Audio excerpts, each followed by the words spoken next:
लड़की हुई है।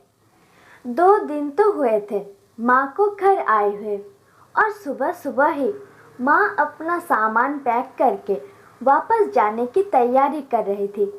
ऐसे ही तो ना आई थी माँ बेटे के घर। आने का कारण भी खास था। बहू की डिलीवरी हुई थी और दादी बनने का नसीब मिला था माँ को।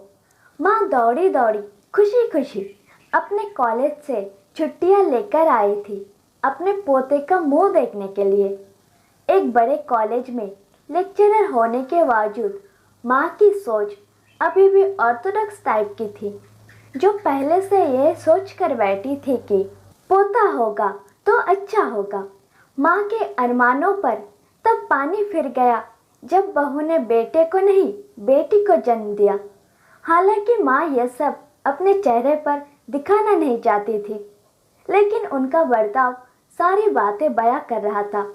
माँ को वापस जाने की तैयारी करता देख बेटा माँ के पास आया और माँ से बोला, माँ 2 दिन तो हुए हैं तुम्हें आने को, और तुम जाने की तैयारी कर रही हो। अरे बेटा, तुम तो जानते ही हो कॉलेज फिर से शुरू हो गए हैं। तुम्हारे पापा और मेरे लेक्चर फिर से शुरू करने पड़ेंगे। ज़्यादा छुट्टियां भी तो नहीं नहीं ली थी मैंने, जाना तो पड़ेगा। लेकिन तू चिंता मत कर, थोड़े दिन बाद मैं और तुम्हारे पापा दोनों ही वापस आएंगे। अगले दिन सुबह सुबह माँ नहा धोकर जाने के लिए तैयार थी। बेटा किचन से चाय बनाकर माँ को देता है। माँ बेटे को बहू और पोती के बारे में पूछती है। बेटा कहता है दोनों सो रहे हैं। माँ बेटे से कहती है, खुशी की बात है बेटा, तेरे यहाँ लक्ष्मी ने जन्म लिया है। लेकिन मेरी मानो तो अब तुम और बहू मिलकर एक और बच्चा प्लान कर लो, ताकि तेरी फैमिली पूरी हो जाए। हो सकता है मेरी बातें तुम्हें पुराने ज़माने की लगे, लेकिन थोड़ा प्रैक्टिकल होकर सोचो।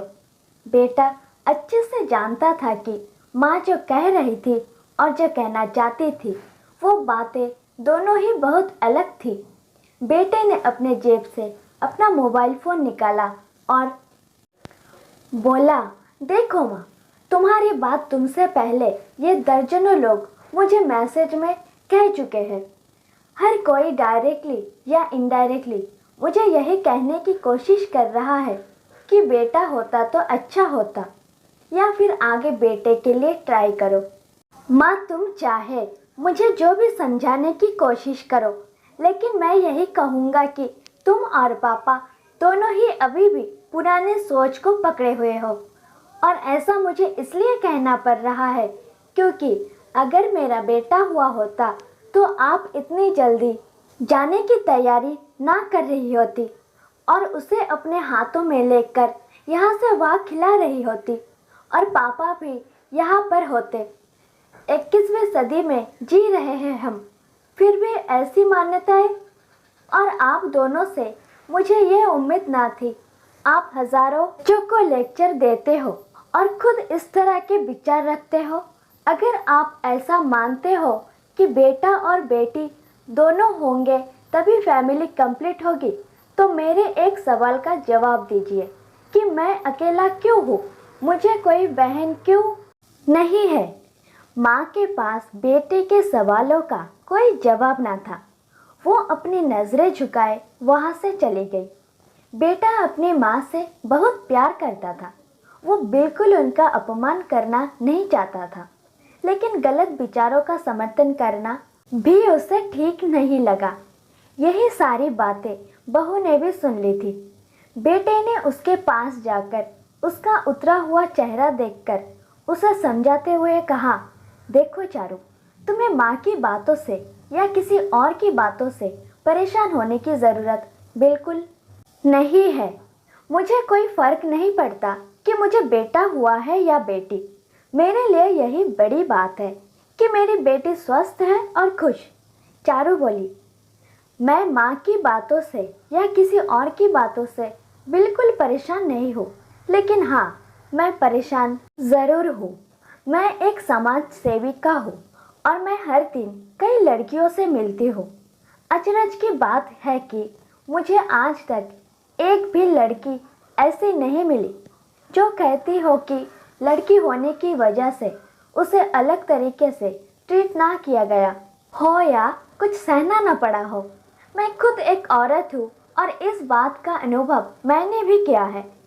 और अब जब हमारे घर में भी एक लड़की ने जन्म लिया है तो मैं परेशान हूँ।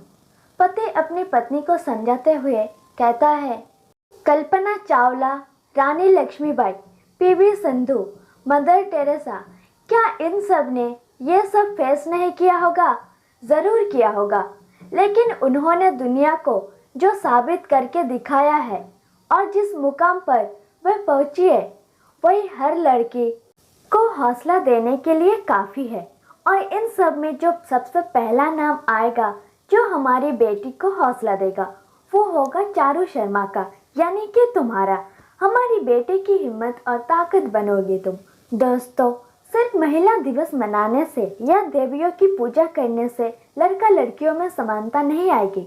यह समानता तब आएगी जब हम अपने विचारों को जड़ों से बदल पाएंगे। आशा करती हूँ यह कहानी आपको पसंद आई होगी, तो वीडियो को लाइक करें, कमेंट करें, अपने दोस्तों के साथ शेयर करें और ऐसे ही नए नए कहानी सुनने के लिए चैनल को सब्सक्राइब करें। धन्यवाद।